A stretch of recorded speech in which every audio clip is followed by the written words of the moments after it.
Hi, I'm AC, and welcome back to Middle America News. Today's discussion will be on how much more time and money will be spent on Trump derangement. Donald Trump became president on November 8, 2016.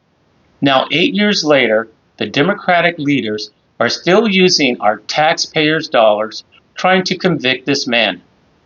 They have 91 criminal charges on him. The man has been out of the political arena since January of 2021. Now, 3.5 years later, the President of the United States, Joe Biden, is blaming the open borders, the extraction of the American people from Afghanistan, and the wars we're in today on Donald Trump. Here's one for you.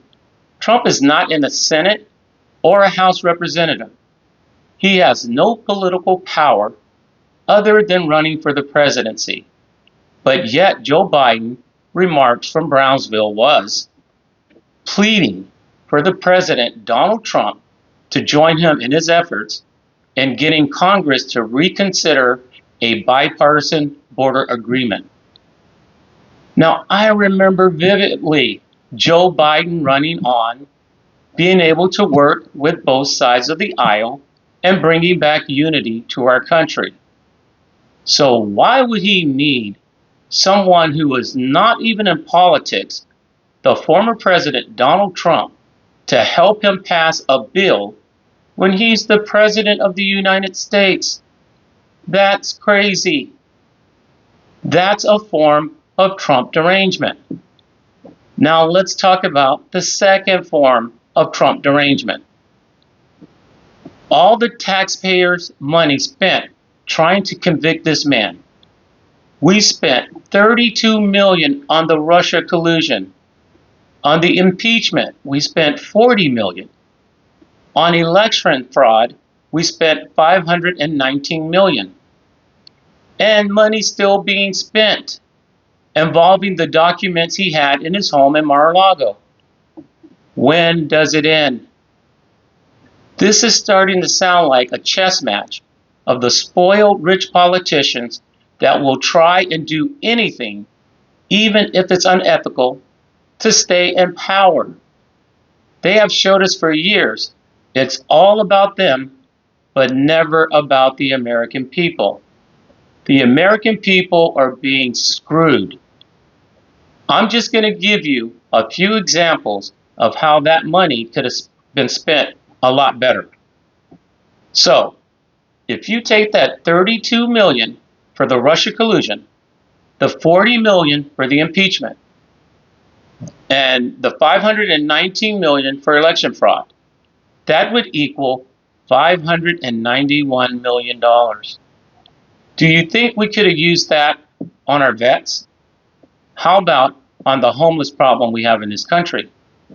Or how about helping our seniors who are getting that very small check from Social Security? Think about this. If you take that $591 million, you could buy 1,600,088 homes at the cost of $350,000 each. Or you could give the 66 million seniors who are collecting Social Security a check for just short of $6,000. Now, here's even a better one. If we stop policing the world and stay out of wars that don't concern us, I'm going to give you an example. Ukraine. It's not a democratic country, and they're not in NATO. But for some reason, we're still funding that war. Israel. We already give them $3 billion annually. And they told us they want to fight their own battles, and all they want is our diplomatic support. But what do we do, or our politicians do instead?